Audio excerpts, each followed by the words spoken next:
Hey, good evening, everybody. How are you? This is Freddie Ewan, three-time GM of the Year, the 2022 Pan Am Cup champion, the 2023 TPFF, KAL regular season champion, the 2004 Pan Am Cup runner-up. Keeps getting farther and farther out that I was a Pan Am Cup champion and GM of the Year at that point. But regardless, was a good year in fantasy football league. I think I was in seven leagues. I won two leagues this year. I think that might be the first time that I've ever won two leagues. There was one year I think I made the finals in three and lost every single championship game, which was disappointing to say the least. We only got one more football game left for most of us that aren't Seattle Seahawks or New England Patriots fans. The season is pretty much over. This time last year, a much different feeling. Couldn't wait for football season to start again now. Last year it's okay if your team's the last one standing. You can get through the offseason pretty good. But top year this year for the Philadelphia Eagles. Don't know if they are going to be going in the right direction.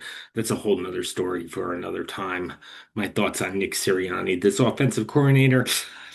I don't know. A lot of people do not want the offensive coordinator job in Philly. We'll get to that in a second, but people have asked for my picks and who I like this week, and I think Seattle is just going to blow the roof off of them. I had underestimated Seattle all year long, I think, and I think a lot of people did. And their defense looks awesome. Their coaching looks awesome. Sam Darnold's getting the job done. New England, hey, I mean, great year for New England. Obviously, it's one game. You have a chance to win every one game. They had a very easy path to the playoffs and the Super Bowl. I mean, just think no Patrick Mahomes. They did not have to go through. Um, they got to play Denver with a quarterback who didn't throw a pass all game. Did not have to play Josh Allen and the Buffalo Bills in the playoffs. Patrick Mahomes and the Kansas City Chiefs were not in the playoffs. Joe Burrow was not in the playoffs. Lamar Jackson and the Baltimore Ravens were not in the playoffs. So I think New England had a little bit of an easy walk to get to the Super Bowl, probably one of the easiest, I think. Um, and Seattle, on the other hand, that might the NFC West might have been the toughest division ever and ever almost with those three teams.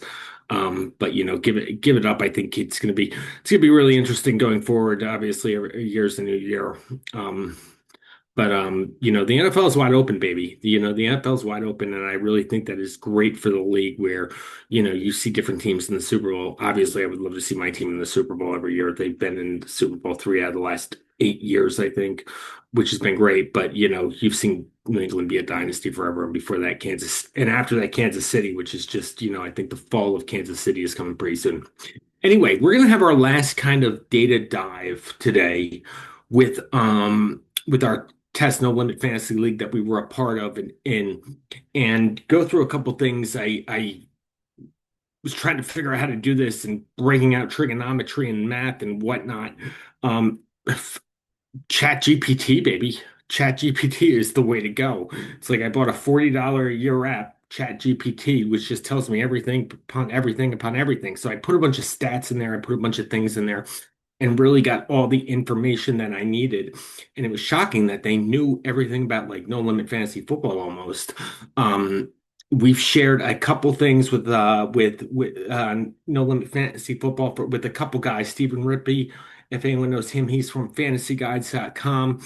Good pal of mine. He really thought it was interesting the data that we showed him, the opportunity to make a league like this. Another guy is Sal Vetri, who we showed. Sal Vetri is a pretty popular guy on YouTube, a lot more popular than me. But he's been around the block for a while, doing a lot of different things from DraftKings to fantasy football, and he really liked the idea too. So the guys that I know that have been in the fantasy football community for a while are really really interested in learning more about how we can put together like a perfect fantasy football no limit league. And it's interesting now that I grinded out the data where it's almost like data in fantasy football is a lot like data in poker. It's never 100% correct. Um, I could be playing against the best poker player in the world and I can beat him in one hand. I might be able to beat him in two hands or three hands or four hands or 10 straight hands. But if you take the course over time and we play 20,000 hands together, he's going to probably beat me 80% of the time, maybe more than that, 85%. If you take the best poker player in the world, I don't know who that is right now. It could be Alan Keating or someone like that could, obviously, but that's kind of the law of large numbers and averages that you have to use in fantasy football. And we kind of take this as like the percentages and chances. Like really, if you're running this league 100 times, this is probably the data that's going to come up and whatnot. So I'm going to try to do this again and share my screen. I think I got it. I think I got it. So yeah. So thank you, Chat GPT, baby. Breaking out the math. So the baseline odds in a 12-team league with the same investment, equally skilled GMs is 112. Odds to win being 8.3%. Calculate the odds of a no limit league, assuming all the GMs are of equal skill. You get your spend divided by total spend minus your spend, the percentage to win the league. This is my number right here, $696. Total buy-in was 14,644. I had a 4.75% to win the league just based on spend. Now, I took the 12 GMs that were in this league. I don't know them all, but I was in the league. I think I was in the league for probably most of them for 2 years and got a pretty good idea just from, the waiver wire moves that they made, um, um, moves that they made during the auction. Someone paying an absurd amount for a quarterback in a one quarterback league obviously gets a little bit of a inexperience and whatnot. Guys who are not using the waiver wire enough, guys who drafted bad, didn't play the matchups and guys who kind of worked the waiver wire, found the right guys, the guys that were trending in the right direction based on the matchups, really paying attention and whatnot. Fantasy football skill is a lot more of, I don't know if it's a skill, it's a lot more of paying attention and and being in tune. I think anyone can be a skilled fantasy football player as long as they are being very active with their team and kind of pushing things to happen instead of guys that are reacting and guys that are really thinking outside the box. It's I see so many times like you have every site has the projections that are going to come up, and it's always you'll see a lot of guys put in the teams based on whatever the projections are. And that's the team that they're going to go with because Yahoo says it or ESPN says it. And, a lot of times those can be very, very inaccurate and not matchup based at all. Some of those projections are from weeks and weeks before, which and really a computer that really hasn't gotten those projections right, based on, based on who's shadowing one of your receivers or whatnot, or or based on game flow or weather or anything like that. Ton of factors come in with fantasy football. But, so this is really how, I wanted to add skill to this league. And I listed them in 12, one being the best skilled, 12 being the worst skilled. Mike Dang's probably one of the best fantasy football players I've ever played with before. I listed him as number one. Jimmy is a phenomenal fantasy football player. You list him as number two. I forget this guy's name, but this guy was very active, very in tune. Did a awesome job just sticking with it all year. Did not do well in the league, but really stuck with it, and you could tell that he was a really skilled GM. I listed him as three. I listed myself as four. Another guy who paid attention, had a lot of good draft picks, five. Another guy I played in six, who's average. Another guy who's I'm in a lot of leagues was the commissioner. He's average as well. The guy who one of the top spends listed him eight. He's got, I mean, you're not going to get a high score if you pay $400 for a quarterback, or you're buying a bunch of guys like, I mean, I think a lot of people knew that Saquon Barkley was not going to have the year that he was going to have last year, or the spend, and a lot of like Marvin Harrison, I think, and just the inexperience. I think this was his first auction draft. So I listed him as eight.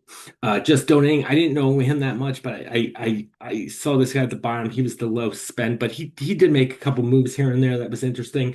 10 is I think this guy's never played in a fantasy football league before. He's actually the guy who won it the first year. I think he spent more this year, but he was a higher spend last year. 11, Erwin Arsheister. If you don't know what keeper is, you get an 11. And 12 is a guy who spent a lot of money last year, but this year didn't really pick up anything or wasn't really involved or whatnot. So, based on that year, based on this year, this is really probably what the skilled players were, and this is always debatable. I could be the ninth worst GM, and someone else could be the first GM. Well, maybe not, because I do think Mike Dank's an excellent GM who really pays attention to fantasy football and Jimmy as well. So the first three guys I thought were really undebatable, and then you could probably take four through seven and toss them around, and then probably 8 through 12 and toss them around too, where everything. But this is really where I got this from, put that in together. So we look at the thing. So an equal buy-in based on skill only of making the playoffs.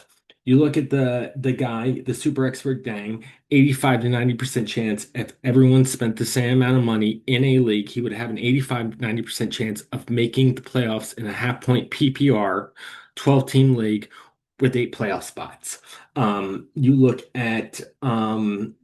You look at the second guy, 80 to 85% chance, third guy, 80, 85%, 75%, 80% chance. Then you get to the guys in the middle a little bit, 55, 65. And then when you get to the guys that are rated a little less, Erwin R. Scheister had about a 25, 30% chance to get into the playoffs. The guy first timer, 30 to 40, the guy who was ranked eighth, 50 to 55%. So you really see when you have an equal buy-in based on skill, that the skill really plays a big role in making the playoffs, activity, whatnot, as it does to a no limit fantasy football league, which I found absolutely interesting, because it's almost looking to find, we have whales and then we have sharks. And the whales are the guys that are going to spend a lot of money, which are not as skilled. The sharks are the guys who are trying to spend enough money to catch up with the whales and vice versa, which is, it's really interesting when it comes to fantasy football about that. So if the best GM was to spend the most money, huge odds for him to get into the playoffs and go deep. Winning, chance to win is a little bit different. It's very hard to win. You have 3 games that you have to play the best teams and win 3 straight in an eight playoff match thing. So chances to win, he had a 16% 20 chance to win. So basically, if we ran this league 100 times, he'd probably win 16 to 20 times. Doesn't sound like a lot. Second guy was 14 to 17%, 12 to 15%, 11 to 13%. Then we get to the guys that are kind of the bomb, and they would have a if we ran this league 100 times, based on their action, based on what they're doing, they would win two to three times 100 times. So 2 to 3%, very low chances to win the league. No one has over a 25% chance. The most is like a 20% chance, and that's on the high end. So still very hard to win the league. Making the playoffs is a little bit easier because 66% of the teams make it. So that's based on skill. This is the league. This is how everyone spent. The team's chances to make the playoffs based on spend only. So saying that everyone is equally skilled here based on the spend. And you can see the guy who won the league had a 90-95% chance to make the playoffs. The guy who spent second most, 90-95% to make the playoffs. The guy who spent the least, 15 to 20% chance to make the playoffs. I spent 696.45. I had a 35 to 40% chance to make the playoffs. So based on, as you can see, the guy who spent 509, he only had 25%. Guys in the middle spent like about 1,000. I think 1,200 was the average. And you look at the guys, and yeah, the guys who spent a little below average was about 50 to 55%. Um, I found that really interesting. This is the team's chances to win based on spend. And you look at, Erwin R. Scheister spent 3,172 at an 18.5% chance to win the league based on his spend alone.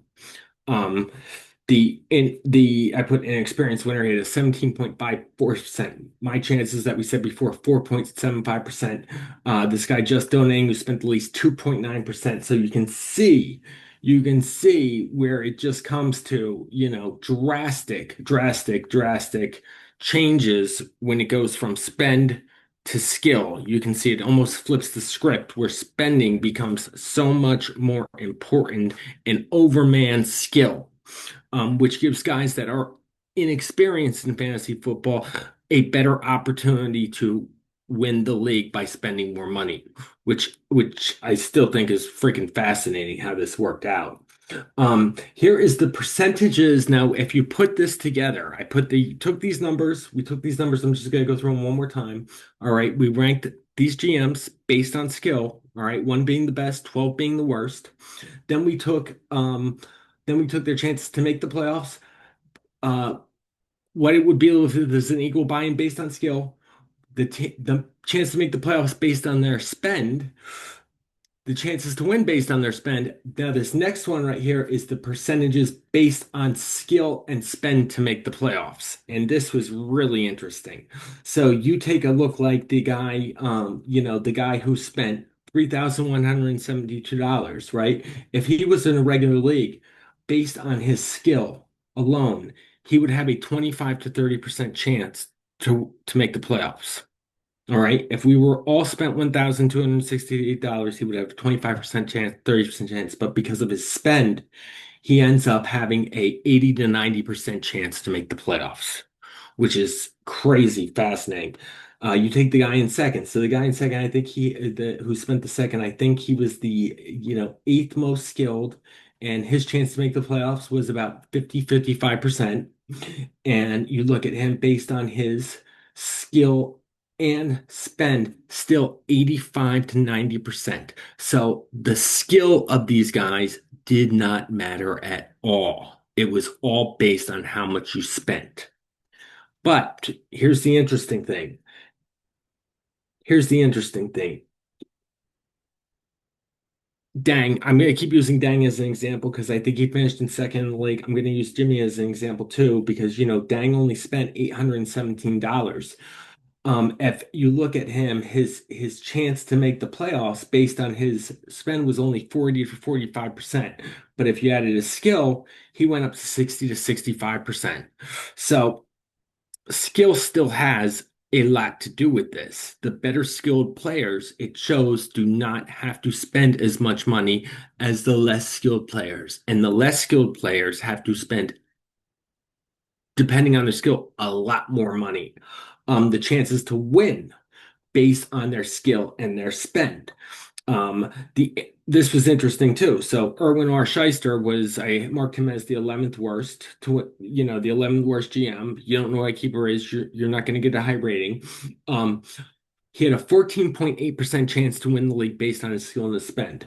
The guy who actually won the league, I ranked him as the eighth best GM. He spent a little bit less, about $200 less, but he had about a 2% chance, 2% chance more to win the league. Let's take a look at Dang again. Dang only had a 6.8% chance to win the league as the best GM. Jimmy, who I had as the second best GM, he spent a little more. He spent 1,053.30 at an 8.3% chance to win the league and about a 70%, 80% chance to make the playoffs. Um, then you look at the guys who aren't very skilled and did not spend a lot of money. This guy just donating spent the least, $422.15 he spent. He only had a 2.7% chance to win this league and only a 5 to 10% chance to make the playoffs. So that's why I named him just donating. The guy in third, he didn't make the playoffs. I mean, this guy did make the playoffs, but you could tell that he was a great fantasy football player. He spent a lot. I don't know how much you're going to take because we can spend during the waiver wires, and I know he spent a lot during the waiver wire, but I think he spent a lot during the draft too. But he had a 60%, 70% chance he didn't make the playoffs. He didn't make it. So even like I said, it's the law of large averages. Nothing is exact in poker or fantasy football based on all the, extras that are going on, but I mean, it's like you take this, like, I had a 55 to 60% chance to make the playoffs based on how much I spent and based on my skill level. I ended up making the playoffs. The commissioner here had a higher percentage because he spent a lot. He's a little bit less skilled than me, but the money went up. So, you put it all together. I didn't. Oh, and I took the last one out. What would it be like? But I wish I kept this in here. But like, so if you took the best GMs like Dang, and you had Dang spending, what Erwin R. Shyster wins, I think he had something like a 25 to 28% chance to win the league, which was really interesting. And as you can see here, it's just the data is awesome. So what we get from this data is, I'm not telling anyone anything new. But what we get from all this data is basically that, hey, if you're an inexperienced GM, you have a chance to spend a lot of money and win the football league. If you if you are an experienced GM, if you spend a lot of money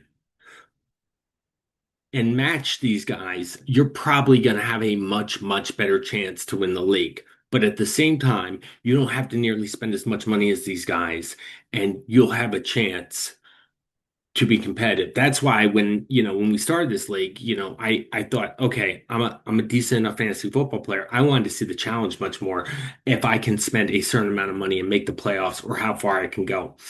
And in hindsight, if I was to play in this league again, or if this league wasn't a test league, in hindsight, I would be spending, a lot more money next year because I could see that if we can even match the inexperienced GMs or even come a little close to what they are spending, we have a much better chance to win the league. Much better chance. The other thing that the data doesn't show either is kind of the thing in this league was not necessarily the luxury tax because the luxury tax didn't really matter. It was just an added bonus for whoever won the league. And we talked about that in other videos, um, but what was I going to say? The added bonus to this is if you can find a perfect spot where you're spending a certain amount of money and getting the ultra equilibrium, you're in great shape. The other factor that did not come in this is the fact that, and we talked about this too, is that guys could basically, it was basically free flowing where it's like, okay, I can draft 8 quarterbacks. You had to fill your roster out, but if some guy didn't draft anyone yet, like if some guy didn't draft you drafted one guy, guys could keep drafting running backs and running backs and running backs, and eventually you're going to run out of the quality player pool. That changes during the course of the league with free agency and waiver wires and whatnot. But waiver wires don't play as big a factor as it sometimes does as you think. It certainly didn't this year. There wasn't really one bang waiver wire. But there were a lot of guys that, and there wasn't a lot of waiver wire action because someone buys someone for $200, he keeps them on the bench. Same thing with, this guy spent $600 on 2 quarterbacks. One didn't, it's the first fantasy football league I've ever played in the last 5 years where Jalen Hurts didn't play, didn't start a game in a fantasy football league, which I think it kind of takes out the competitiveness a little bit. That's what it kind of takes out the competitiveness a little bit if every team cannot pick up their team. So we're tossing out a few ideas, and the data was great. I mean, thank you, ChatGPT. The data was absolutely great. Just told us a whole lot about, hey, spend a lot of money and you can take the skill completely out of it. And this is why it should be attractive to a lot of kind of, you know, I'm not a very good GM, or the guys who think, oh, I'm a very good GM, but I'm never winning. So there's a lot of guys like that. I'm a great GM. I know everything about fantasy football, but I can't seem to ever win, or I can't seem to ever make the playoffs. So that's what it all comes down to. Could always be bad luck, but it's usually not. Anyway, everyone have a great evening, and No Limit Fantasy Football coming to a app near you before you know it. Have a great night, everyone.